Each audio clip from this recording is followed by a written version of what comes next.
Of course, you can still use your offices. I wish that we were physically, at capacity and able to use the new Tocqueville room, and hopefully we can gradually transition back to that, since we're, fingers crossed, more or less, maybe at the peak and descending, here in Bloomington. So we'll be doing more and more of that, including welcoming lots of folks, not only back, but to the workshop. And I wanted to just briefly do that before we turn to you, Salih, and that is Eaton Tepper is on the line, and Eaton is a new postdoc here at the Ostrom Workshop, who's going to be leading our work on space governance, thanks to that Carnegie Endowment grant that we were, lucky to receive, and Eaton was instrumental in getting that grant as well. And Eaton comes with a really deep background in space governance and space law, getting a law degree as well as a PhD in this topic.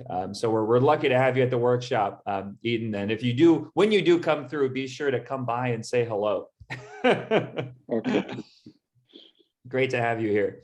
And hopefully we can do a little welcome, a proper welcome here soon. And thanks again to everybody for joining. There's going to be a lot of other, events that we'll be talking to you guys more about in the coming weeks, because as you know, I think many of you, 2023 is a banner year for the workshop. We're looking ahead to the 50th anniversary. There's a lot that, we have in the planning stages, but we're going to also be putting it on all of you and the community to think about events to commemorate, the 50th anniversary of the workshop. So we'll be talking about the Summer Academy and some other things in the works, but there's a lot more to come there too.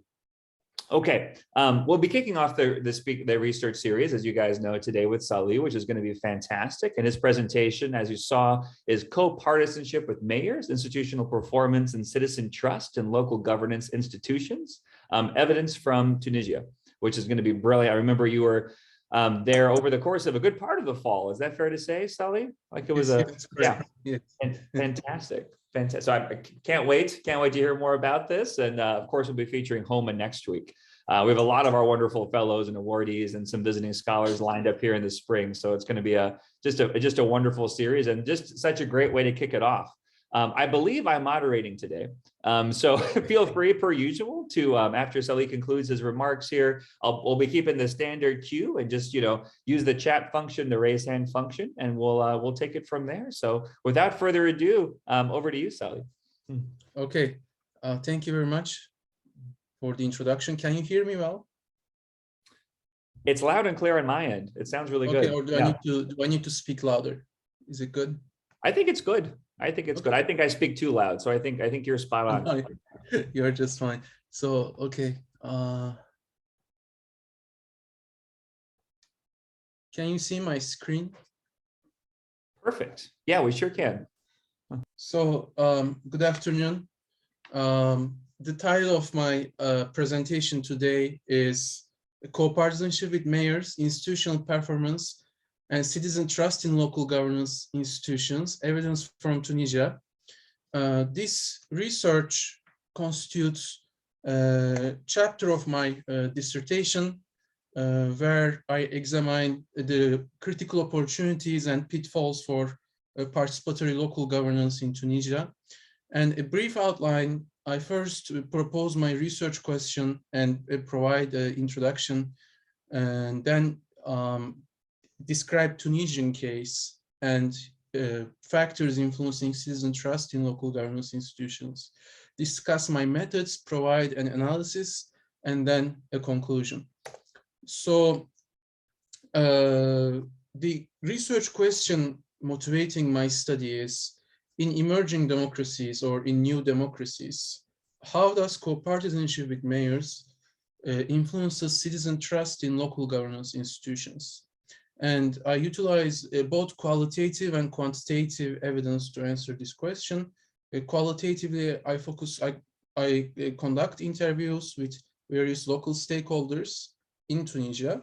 And quantitatively, I utilize the Arab Barometer survey conducted about 5 to 7 months after Tunisia's first free and fair local elections. So my case study is Tunisia.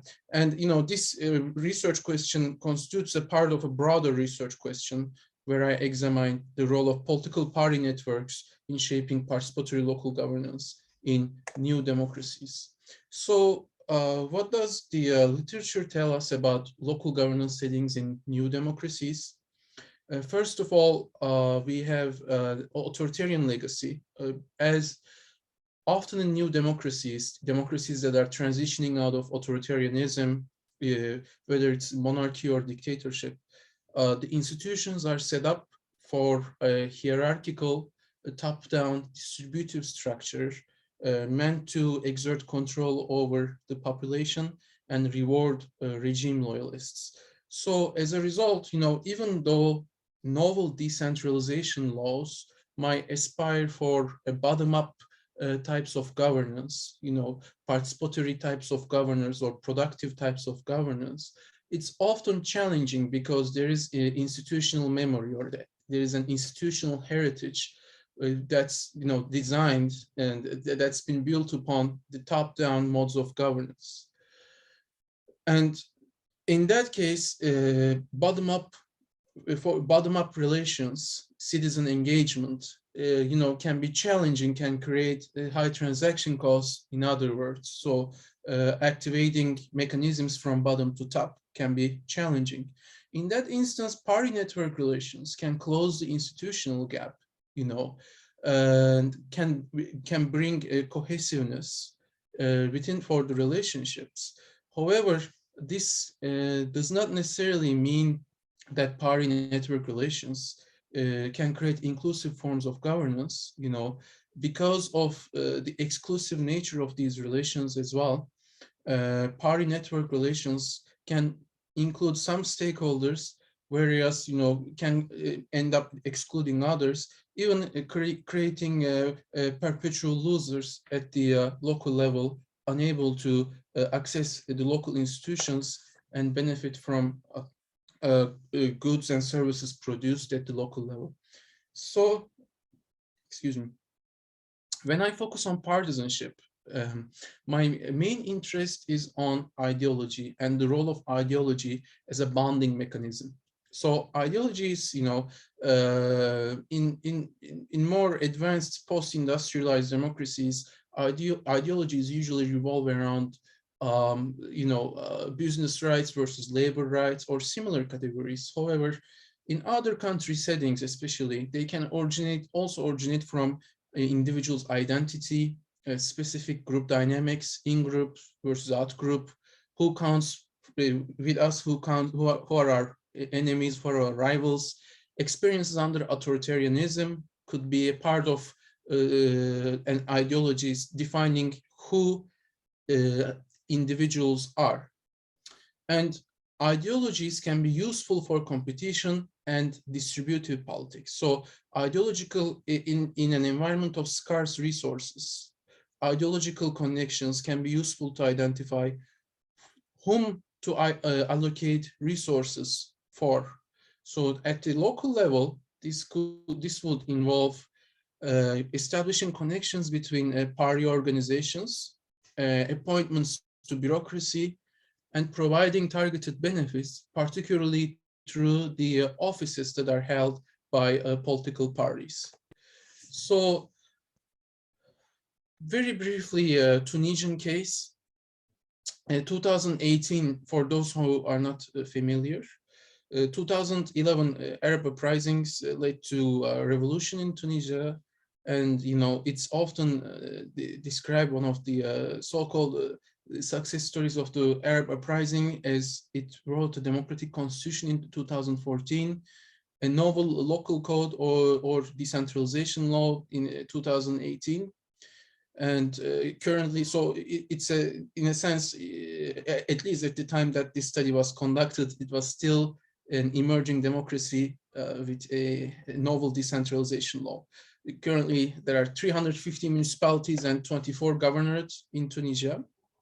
So according to the literature, there are two main factors influencing institutional trust. The first one is institutional performance, or institutions performing efficiently. The second one is partisanship with the office holders, or individuals being co-partisan with those holding office at the local level, as individuals who are co-partisan with their mayors tend to develop greater levels of trust in local governance. So in this study, I focus on whether these factors can be conditional upon each other. In other words, could co-partisans develop different perceptions over how institutions work, whether through based on their own actual experience or whether what they hear from others, and could this performance then influence trust in institutions? So this would be the novel contribution of this study to the literature on trust in institutions. And in addition to that, we know little about factors influencing trust in local governance institutions, particularly in new democracies. So in that sense, this study makes multiple contributions to the existing literature. So seat distribution, the 2018 municipal elections, as figure 3 displays, the two main parties, excluding independent candidates, but we can discuss more about them in the Q&A, were Ennahda and Nida Tunis. And these two parties have long established ideologies in Tunisia. So they are built upon long established ideologies. Although they are new party, Nida Tunis is a new party formed after the revolution. So Nida is an authoritarian successor party, or a party that inherited the ideology and the cadres, the institutional structure of the single party regime. And it has a Bourguibist ideology. So Bourguibism is an ideology with tenets such as independence, advancing women's rights, anti-colonialism, and modernity. And Ennahda is a conservative party with Islamist roots that operated under the prior regime that's known to have tight network organizations at the local level. Being persecuted and excluded from, having been persecuted and excluded from the competition, especially under the authoritarian rule, led these individuals, they led these Ennahda movement members to generate mechanisms of coordination and high levels of mutual trust among each other. So once we compare the political, the electoral programs of these parties, there is not much difference in terms of what they say. They both emphasize similar things in their programs, whether it's industrial policy, fiscal balance, support for agricultural production. Yet, the main factor, in my opinion, differentiating among them is the ideology of their members, deriving from in-group and out-group dynamics. And these ideological connections also influence the resource distribution structure. So the 2018 local code, or the Code of Local Collectives, envisions a partial decentralization framework where municipalities, the budget of municipalities are gradually expanded over a 27-year period. So state is, the central government is gradually allocating more and more resources to the municipalities. And elected for the first time, elected local officials engage in planning, financing, and managing the local affairs. And particularly in that framework, the mayor has a crucial role, as figure 4 indicates. And mayor is I wrote mayor in bold figure. So mayor is the head of the municipality. In other words, mayor is the head of both administrative and elected units. So the Ministry of Interior right now, and prior to 2021, the Ministry of Local Affairs and Environment appoint the Secretary General, the administrative head, and then mayor provides oversight, chairmanship over both Secretary General and the local council. So local council is chosen by citizens, elected officials, and mayor is chosen among council members. And then, obviously, local council has subunits that are commissions, where citizens and civil society groups can engage in local governance affairs. So this framework provides extensive, it was a deliberate choice to allocate mayors extensive powers, whether these powers relate to the manners of governance, or they relate to the choices regarding distributive politics. So mayors, for instance, can have formal responsibilities to supervise the budget, coordinate with central authorities, engage in hiring decisions.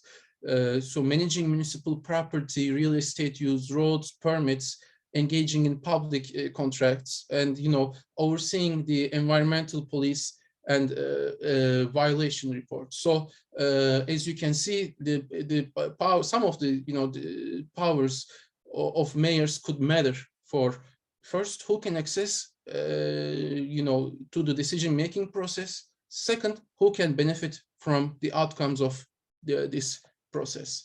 So in addition to this, there are some motivating factors that can make partisanship prevalent, or can make the mayor's office gain more prominence. First of all, many council members in Tunisia, as late as 2020, lacked formal training in managing council affairs. They didn't know about, many of them lacked knowledge about the novel legal framework, what their responsibilities are, and what are the limits to mayor's power. Second, the clientelism continued to remain, or was the prevalent dynamic. I see, no, okay. Clientelism continued to remain a prevalent dynamic in Tunisia, including in post-revolution environment. So this can create ramifications for citizens' engagement in local governance, including citizens' trust. So I hypothesize that Tunisians who are not co-partisan with their mayors are less likely to trust local governance institutions than Tunisians who are co-partisan with their mayors. So co-partisanship, more trust; absence of co-partisanship, less trust. And co-partisanship can also influence trust through the differences in the institutional performance. So incumbent, particularly regarding corruption. So incumbent supporters tend to perceive lower levels of corruption, and higher levels of corruption tend to produce lower levels of institutional trust. So as a result, I hypothesize that Tunisians who are not co-partisan with their mayors are more likely to perceive local governance institutions as corrupt, and are therefore less likely to trust in local governance institutions than Tunisians that are co-partisan with their mayors. So I conducted for this study, thanks to the financial support provided by the Austrian workshop, I conducted 64 interviews across 6 governorates in Tunisia in 2009 with civil society members, mayors, and council members. And these governorates consist of regions with diverse economic background, diverse levels of development. And also I examine Arab Barometer survey on factors leading citizen trust in local governance. So these are some of my fieldwork photos. I interviewed civil society members, mayors, and I engaged in attending some even municipal sessions as an observant. So first, I described the quantitative evidence, then I moved to qualitative evidence to provide more tech evidence. So qualitative evidence, the dependent variable is individual trust in local governance. So it asks, please tell me how much you trust you have in local government, with 1 standing for not at all of trust, 2 not a lot, 3 quite a lot, and 4 a great deal of trust. So higher values indicate greater levels of trust. So about 38% of Tunisians, according to the survey, did not have any trust at all, and about 7% had a great deal of trust. So, and I will use corruption, the perceptions of corruption, as a mediating variable. So, and it asks, how widespread do you think corruption is in your local government? Would you say? With 4 standing for almost everyone is corrupt, 3 most officials are corrupt, 2 not a lot of officials are corrupt, and 1 hardly anyone is corrupt. So about 7% of Tunisians think that almost all officials are corrupt, whereas 38% think that hardly anyone is involved in corruption. So first, what I do is I match the party of respondents with the party of their mayor. So based on the information provided in the survey regarding the location of respondents, I identify their mayor. So, and I code as co-partisan or match if the party of their mayor is the same as their preferred political party, and 0 if otherwise. So, and what I find is that there's at 95% interval significant differences for those expressing no trust at all and a great deal of trust in local governance. So in particular, among those not expressing any trust at all in local governance, the percentage value of non-partisans is higher than the percentage value for partisans. And the opposite is the case among those who exhibit great deal of trust in local governance, as those who are partisan tend to have greater levels of trust in local governance as those who are not partisan. I conduct OLS regression with some key control variables identified in the literature, including location, interpersonal trust, age, gender, education, income, and also some variables related to municipalities, such as municipalities' budget, levels of transparency. And across all models, here I present only estimates for OLS models, but I also conduct ordinal logistic regression in the paper. Across all models, party match appears to be a substantive and significant driver of individual trust in local governance institutions. So in other words, as figure 10 indicates, individuals who are co-partisan on average, holding for other factors, individuals that are co-partisan with their mayors tend to have greater levels of trust in local governance in comparison to others. So, and the predicted values also confirm this finding. So the average value for trust is about 2.3 for those with partisanship match, but it drops to about 1.7 for those who are not co-partisan.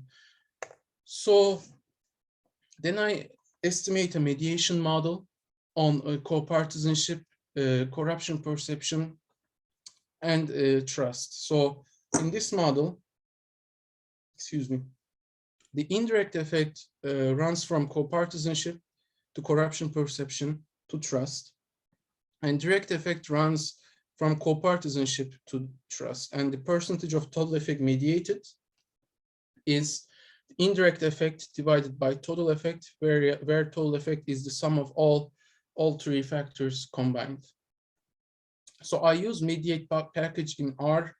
I also conduct my own Kenny-Bannon model, and they both indicate some mediation dynamics regarding the relationship between co-partisanship and trust. So what I find is that co-partisans on average tend to have lower levels of corruption, so tend to perceive corruption to occur less, in other words, and individuals who perceive higher levels of corruption have lower levels of trust. So in other words, co-partisans perceive lower levels of corruption, which leads them to have high levels of trust in local governance.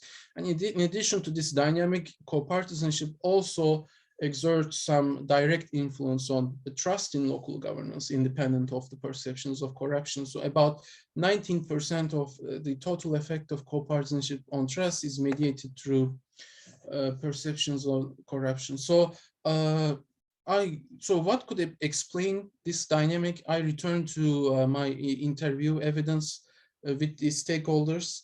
So one prevalent outcome of local governance in Tunisia is conflict in municipalities based on partisanship.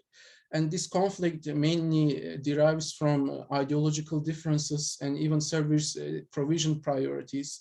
As you know, there can be cases where citizens from supporting different ideological families are located in different neighborhoods in a town. And this is added to the influence of national level. So politics at the national level can influence the local dynamics. So coalition dynamics or the breakdown of coalitions at the local level also influence the council members' behavior. And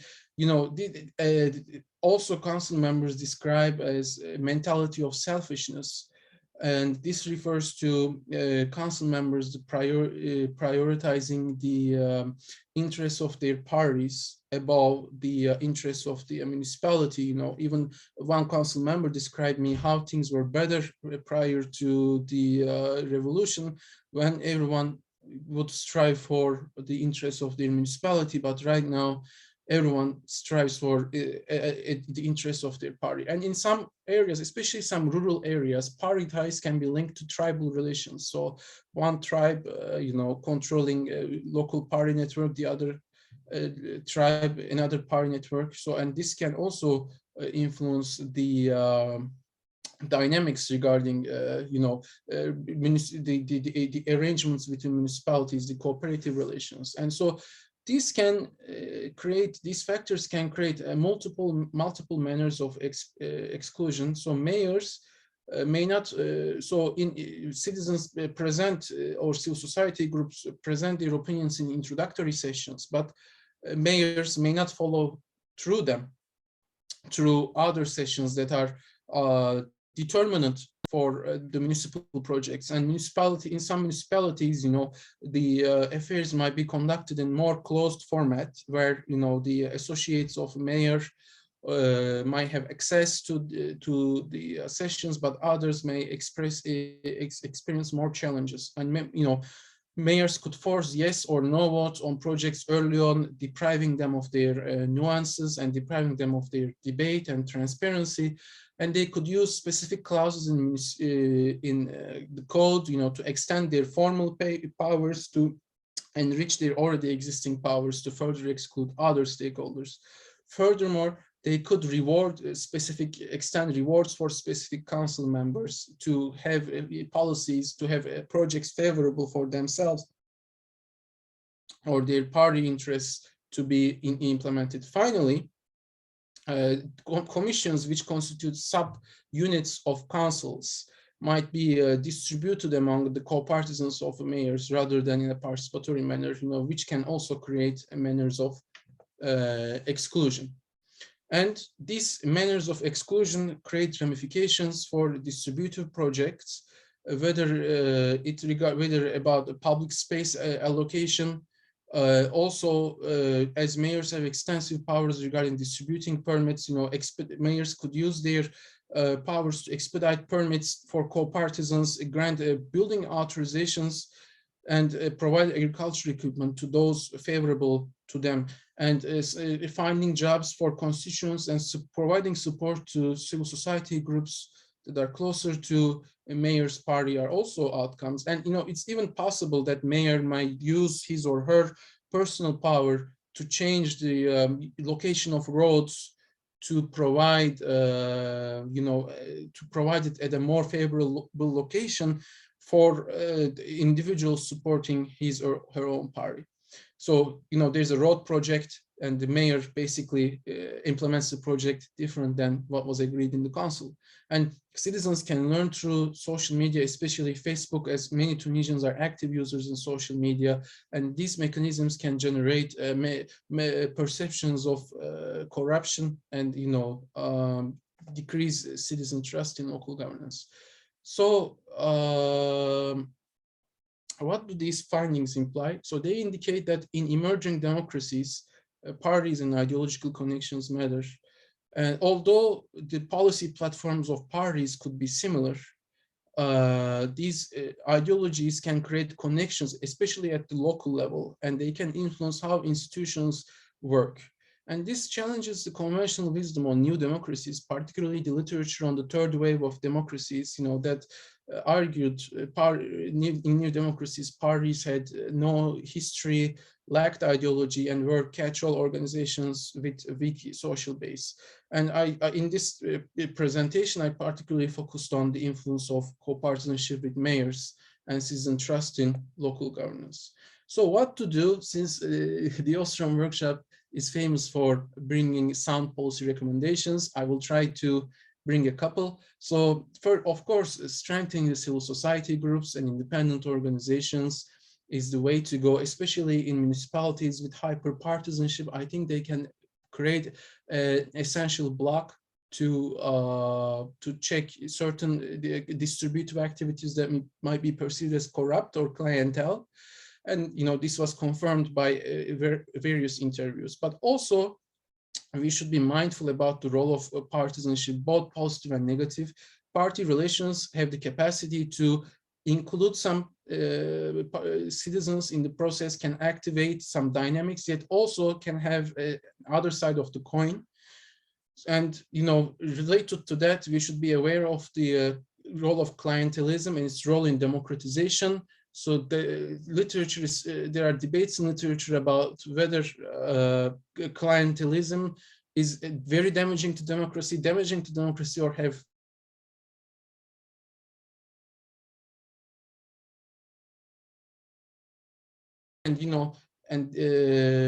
and while engaging in these debates, I think we should also maintain some venue for the virtues of competition. So very briefly, study limitations regarding data on trust. Not all municipalities were captured because of a institutional decision regarding the allocation of data. And the single dynamics, especially discussed in the qualitative evidence, may not apply to all municipalities. So I would like to leave the floor for questions and answers. So thank you very much. Thank you very much, Salih. So round of applause. Very, very well done. Yeah, indeed. And as folks are thinking of questions, it looks like we already have one from Jordan. So that's fantastic. I have just a couple here, but I want to hear from others first, Salih. So maybe Jordan, I saw your hand first, so we'll turn to you if that sounds okay. And then Travis. Sure. I actually think there were a couple hands before me. Did I miss some? Did I miss some guys? Who? I saw one person that put their hand up and then maybe had to drop off and came back. Okay, well, I can go first. And go ahead, Jordan, and let me know in the chat, okay, if I miss somebody. Salih, I'm always very interested to hear about your work. I think it's such an interesting scale, like thinking about local democracies and local governance and governments. Two things I just wanted to ask. One, I'm gonna do the academic thing where I ask two questions. And one, in the study limitations, I was kind of surprised. I'm familiar with Afro Barometer, and I assume Arab Barometer is somewhat similar in its construction. And I was thinking, because so much of your work is about power and kind of political party association and things, is using Arab Barometer not, I mean, are you feeling certain that people are answering accurately in the data set to begin with? I would think maybe intimidation or worry about how that data, maybe it wouldn't totally be honest. I just was curious if you had thoughts about that. And then secondly, are the levels of trust that you see in Tunisia that you reported on earlier, are those similar to maybe neighboring countries? I was just curious about the context.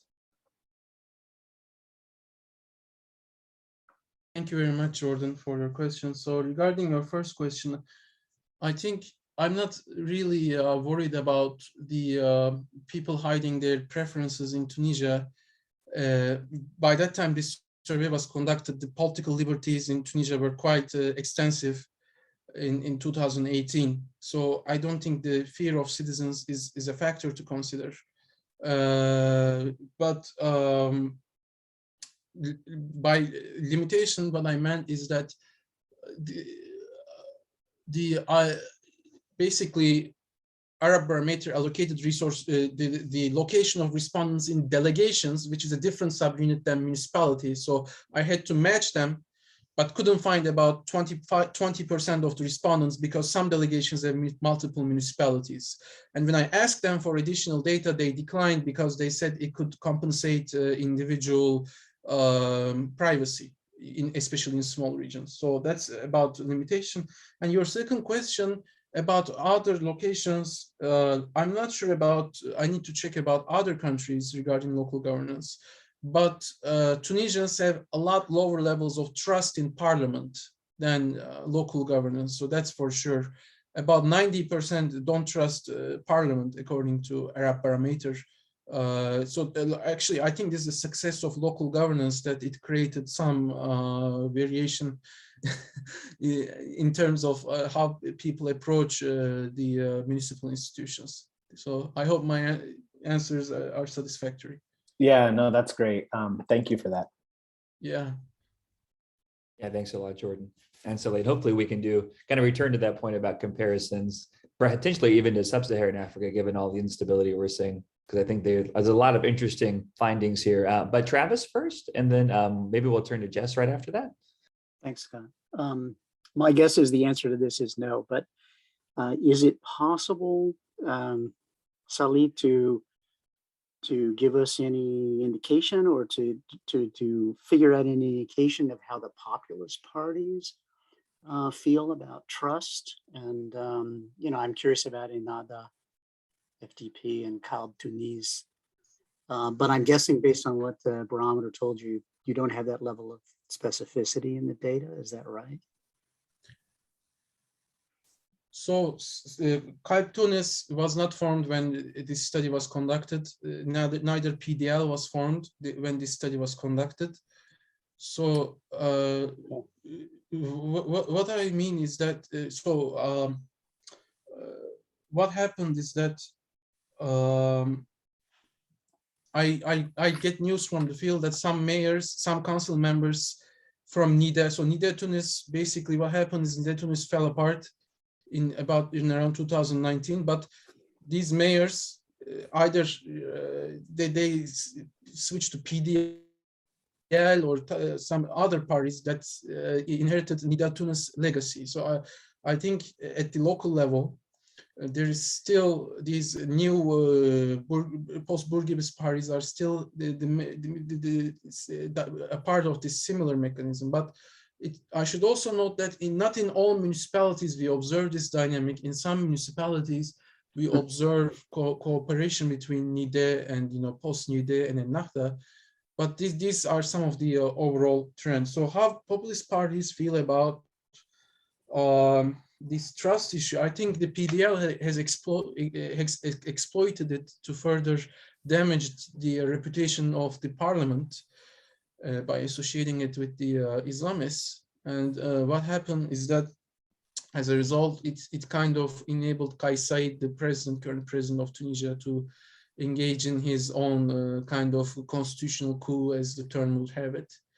So I think this polarization and lack of trust, in other words, have been damaging for the prospects of, and hyper-partisanship as well, have been damaging features of for the prospects of democratic governance in Tunisia.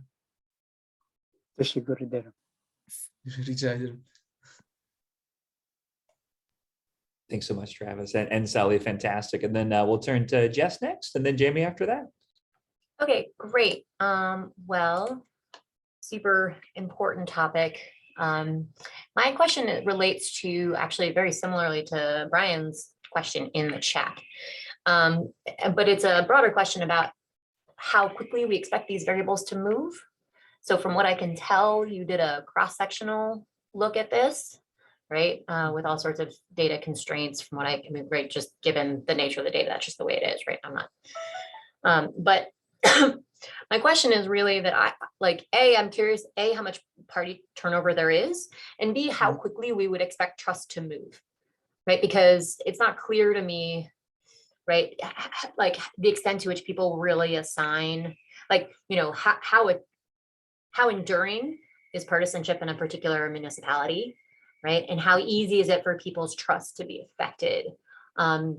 by either long-standing things. So I'm even thinking like the Wanchicon and Nun stuff, right? Of like thinking about slave exports and how that affects trust now. Slave Right. export? Sorry. So there's a really great paper by Nunn and Wanchicon. I think it's 2011, possibly 2014. Maybe even earlier than that. Sorry, I'll have to look it up for you. But it shows that within particular groups, particularly ethnic groups, trust is actually a function of there's a really great graph of like the log export of number of slaves per capita that were exported from the region. Right. And so that's a super, we could have a long conversation about the sort of durability of those kinds of effects, right? Because they're talking about 16, 17, 1800s, right? And the effects on trust today, right? But their suggestion is that there's long enduring effects of historical events, trajectories on current levels of trust in each other and in government, right? And so this is a question about, you're not going to control for the whole kitchen sink, of course, right? But I would be curious about how you see trust as moving, right? Like, can you unpack what trust actually looks like and how it changes, right? We tend to think of trust in institutions maybe as moving slower potentially than we might actually expect individual turnover at the mayoral level to be. And so that suggests either to the extent possible, introducing some sort of temporal panel. I don't know if that's possible. A time series, right? If that's not available, it sounds like you're much further along in the product than being able to necessarily do that right now. Then trying to unpack conceptually how and when you expect these, particularly the variable of trust, to change. Like, at what rate of change would we expect to see it? Does that make sense? There's a lot in there, but yes. I'm just taking notes right now. So great points. So first, let me answer your point regarding slavery. So the southern regions, I didn't include it in this presentation, but in southern, more impoverished regions, citizen trust in local governance appears to be a lot higher compared to northeast regions that have been favored by the regime. So I'm not sure, I don't have data on slavery, but I think it points to certain dynamics regarding how citizens regard institutions that seem to matter for them. So in southern regions, I think that's an interesting finding that have been more impoverished and marginalized historically. The levels of trust in local governance is higher. So how would you expect the variables to move? I think we would expect some geographical variation to begin with, but I'm not sure about the moves over time. I think it's a question to consider, and I should be looking into this, for the more recent surveys in terms of how does it move? Does it move a lot or little? And I think my study, based on the comments that you indicated, I think they also suggest that even these conditions in new transition settings where we don't expect these co-partisanship to matter too much, it still does matter. And I should also mention that the party structure in Tunisia is weaker compared to many other African countries. There's a cross-country study actually done that suggests, a party mobilization in Tunisia is weaker than many other African countries. So this, I think, it suggests even more prevalent effect of partisanship for other countries, so it appears that these bondage mechanisms of parties, or these in-group and out-group dynamics created by parties, us versus them, really matter for who can be included and excluded in the process, in my opinion. I can just really quickly just follow up, which is to say that I think some of this can be addressed by saying, by finding other work that shows the rate of change that trust in government might, like at what rate of change that might occur, right? So how quickly do people lose trust in government? And if you can show that that can happen actually relatively quickly, then my concerns might be a little bit allayed, right? If there's somewhere else that shows that this is not something that takes hundreds of years to change, and therefore we wouldn't expect co-partisanship to really be the driving factor, right? But instead something that can shift, in fact, as quickly as the partisanship of the mayor, right? Then that would help a lot and would be one way around this problem of having to gather lots of data that may not exist over time. So just a suggestion to address some of those things. Good advice. Thank you very much. Yeah, the paper is currently under review, but I will include that citation as well. I will include that discussion once the review comes back. But thank you very much. That's really useful, Jess. Yeah, thanks. And be interesting to see how it responds to different, shocks and scandals in terms of trust and different levels of governance. We have, as you can tell, Salih, your presentation has ginned up a lot of interest. So I want to make sure that get to as many people as possible. I did note just that quick question from Brian about how much party turnover has there been for mayors? And does this seem to relate to trust or other aspects of governance, such as inclusion, transparency, accountability? Maybe you could speak to that briefly before we turn to Jamie. Yes. Tanya, Yes. Rinzo. Yes. So there has been. So when this study was conducted, when the survey was conducted, there were only a few resignations in mayoral posts. So most of them, I think there was only one, and 349 mayors were the same, about 97, 90, well, more than 99% of mayors held their positions since then. So the nice thing about this study is it was conducted far enough after the elections to be able to capture these dynamics, yet early enough to be prior to the mass resignations, which have been a widespread phenomenon in Tunisia currently.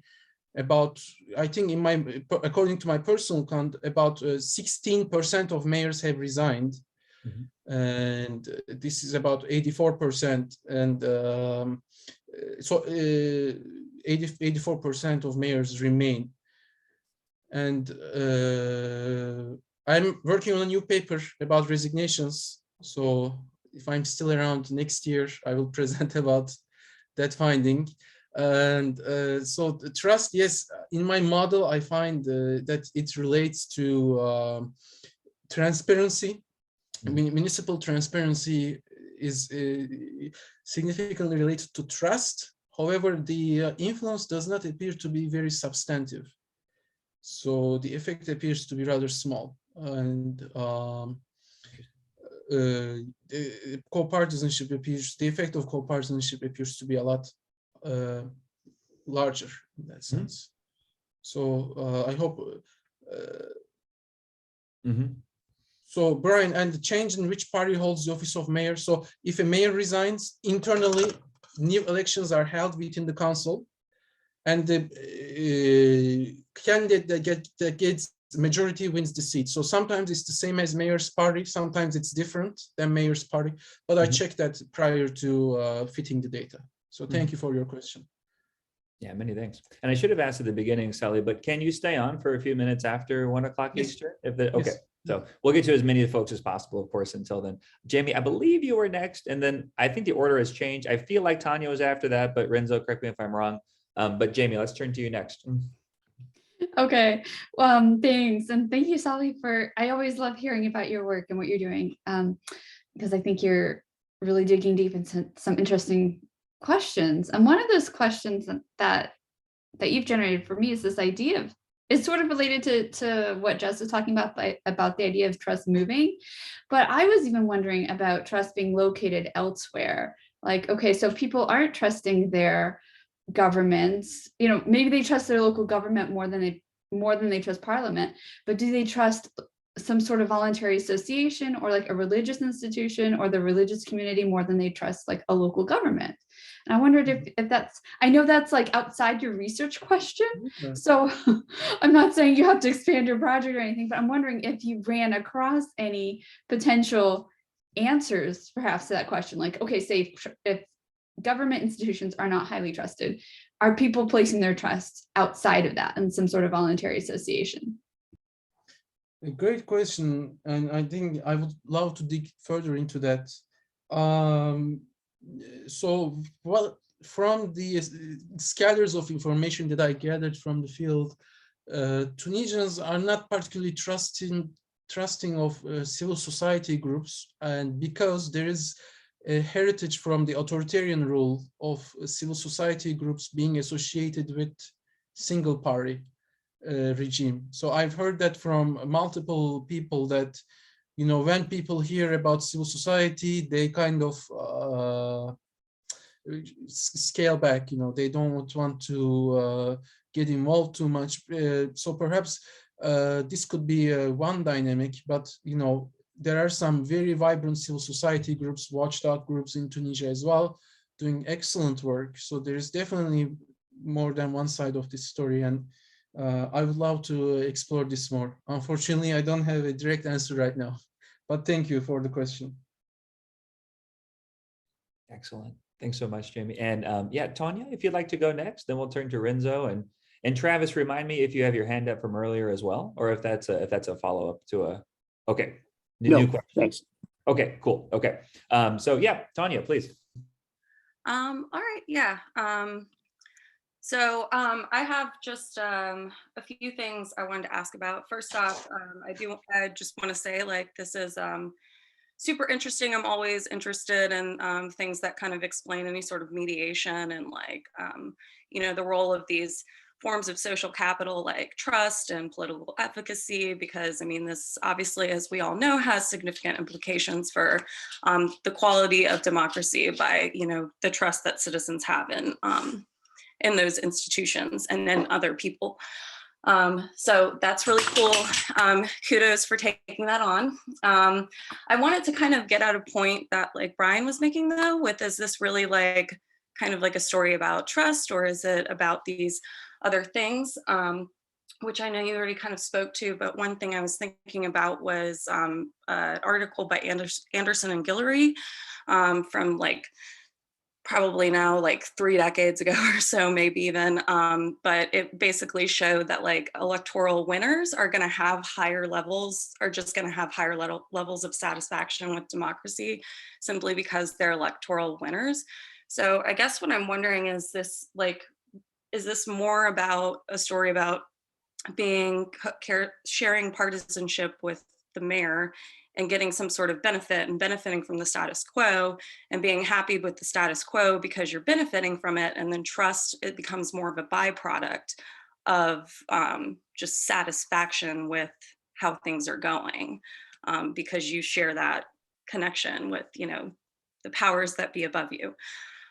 So that's kind of just the first question I had, and, like, kind of whether you had thought about that, or maybe because I mean, I'm not saying it's not about trust, but that's kind of one thing that I was thinking about. And second, I admit that I wasn't able to look super thoroughly at the discussion of, like, the context of Tunisia in the paper, but I'm wondering, are there maybe some sort of, and I guess this is the benefit of looking at a case too, which is nice that you're focusing in on a particular case, but I think about, in my own work, I look at, like, how violent events kind of shape people's perceptions of, you know, trust in others, and kind of like the detriment that that can do to social capital. So, like, I'm wondering, are there kind of external kind of events, or maybe like exogenous shocks that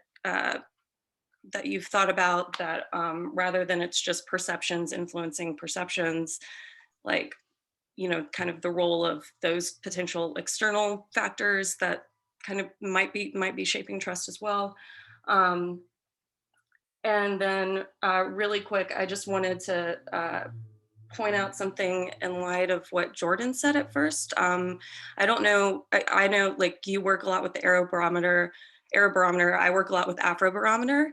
And Jordan was talking about, like, how can we know that people are, like, trusting enough in the interview to be able to to be able to speak the truth. And I just want to ask you if you know if Arab Barometer has this question, but I know Arab Barometer has a question that basically says, like something like, who do you perceive funded this? Yes, yes. And that might alleviate concerns if you can show like, hey, yeah, most people like know that it's not some sort of perverse incentive from the government or trying to spy on people or whatever. So just wanted to throw that out there.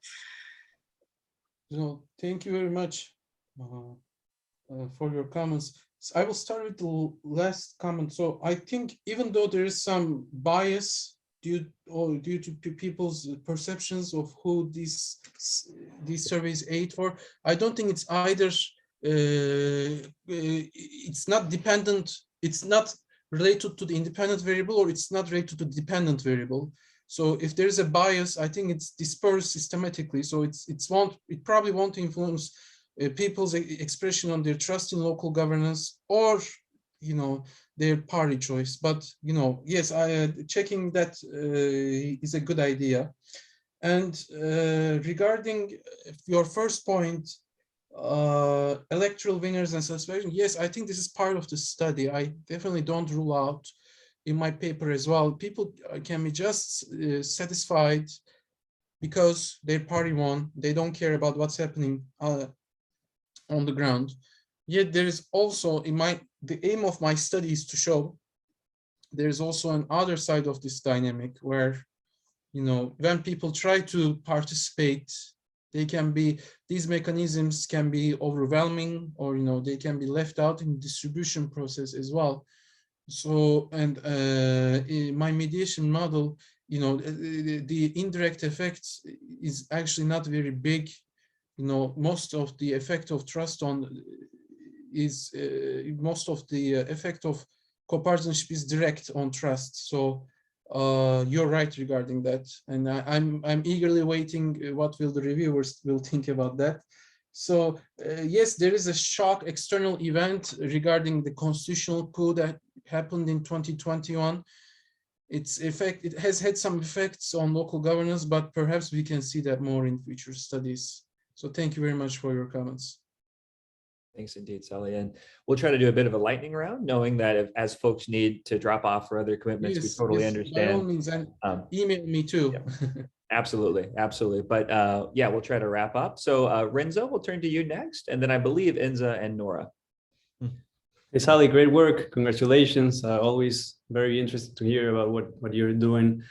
Two questions. I'm a little bit intrigued about your co-partisan measure, especially thinking about how decentralized or what's the territorial reach that national parties have at the local level. And so if it doesn't have a strong territorial presence, these parties, to what extent are you really seeing co-partisanship as opposed to maybe more of the expectations of some benefits from people by local elites or mayors specifically, or if they have the expectation of a clientelistic relationship that could be established as a result of recognizing themselves as part of a party, if the reach of these parties at the local level historically has been weak. So just wondering about that one. And the other one was whether actually why you're referring to perceptions of corruption as institutional performance, since performance is usually referred to the responsiveness or the effectiveness of government, specifically or mostly when it comes to the provision of services. So just those things that might be helped to clarify a bit, at least for me. Thank you. Thank you. And I would like to start by congratulating Renzo on his appointment as an assistant professor at Connecticut, right? Is it right? Salih, yeah, thank you. You're very kind. Why do I refer to corruption perception?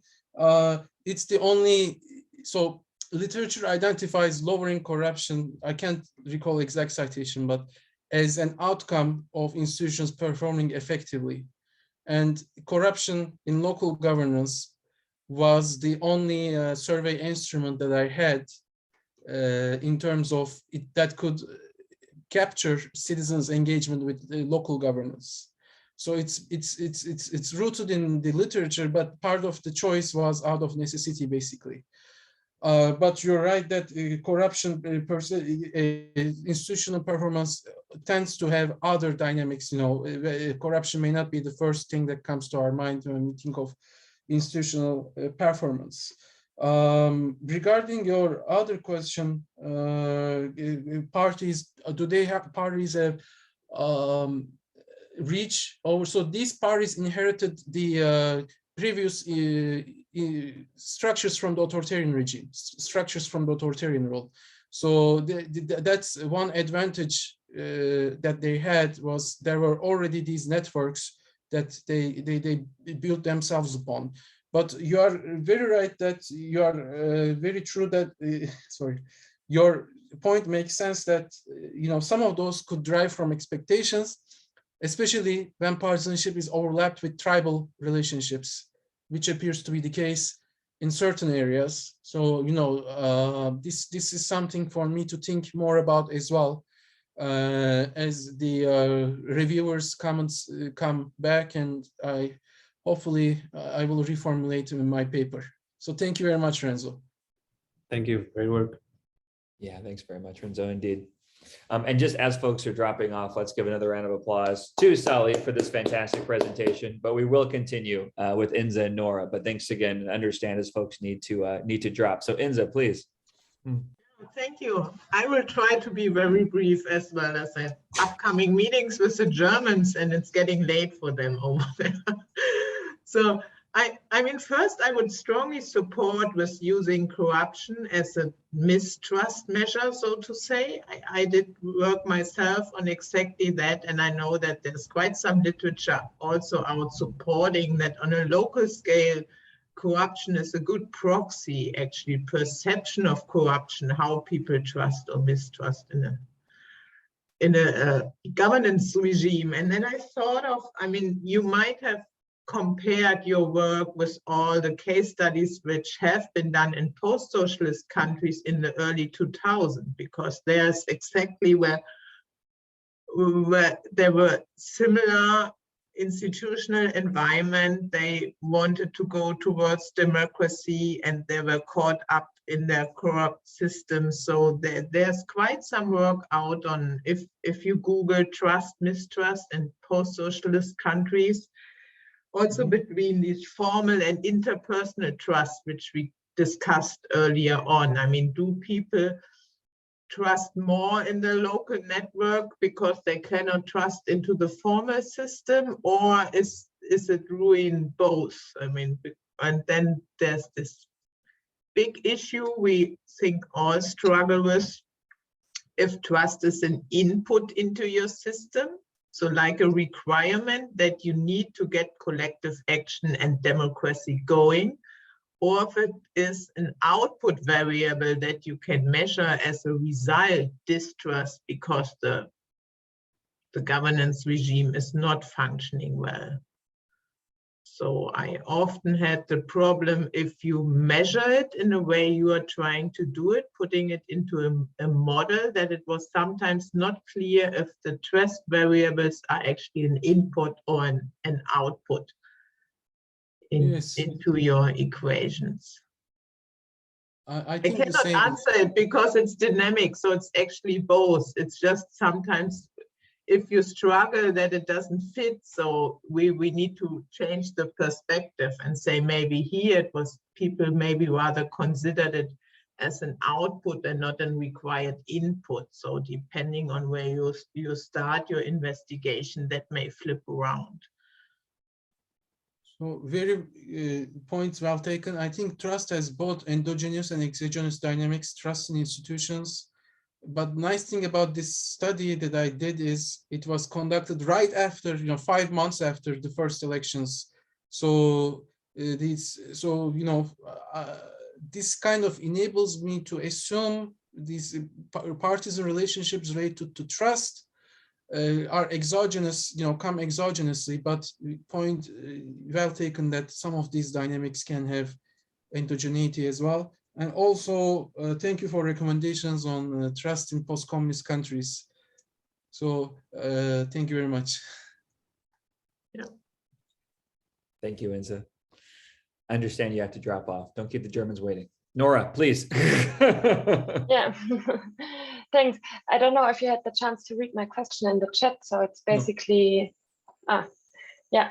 So I was wondering, because we also work on Tunisia and we did interviews at the local level with a lot of farmers, and we learned that, I mean, that this decentralization process is basically still in process, that this local code where you were talking of has not been fully implemented, and that many municipalities lack financial resources and also the power somehow, like also the jura autonomy, to take important decisions in the context of agriculture, and that this creates a lot of discontent, especially among farmers. So I was wondering if you think that this influences also the level of trust, you know, kind of, yeah, the performance of the municipality, basically, how it influences trust. Yes, definitely. So this point was raised to me by multiple mayors, actually. They told me when the code was implemented, there was a aura, you know, supplied by news media, that decentralization will now solve all your problems. You will have a lot of resources, you know, just go to your municipality, ask for things, they will get done. But the truth is, as you indicated, many municipalities don't have resources to sustain themselves. They are reliant on the central government resources. Not only that, but the process can be lengthy. You know, for implementing projects, sometimes they go to something called the control office for buying very simple things, like even, I don't know, buying something like to stamp papers. You know, it can be lengthy, bureaucratic in certain instances, but also, you know, clientelism also remains, I think, part of this dynamic too. So, but I will be happy to discuss with you after this chat, or, you know, later on, if you have worked on Tunisia and done interviews as well. So yes, what you said is true. I think the expected timeline is 27 years for the expected resources to be allocated to municipalities. But with the recent decisions to close down the Ministry of Local Affairs and make the Ministry of Interior the party responsible for municipalities, I'm not sure how things will go from now on, but we can definitely talk more. Yeah, I will contact you. Thanks. Yes, please email me. I will type my email. Thank you so much, Nora. And sorry we ran over, Salih, but this has been just brilliant, and I wish we had more time. And if folks can stand for a bit longer to continue chatting, you know, please do. I think that would be great. And congrats again on such a fantastic project, and good luck with the review process here. I'm sure it's going to turn out very well.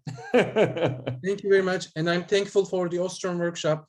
Without their support, this project would not have been possible.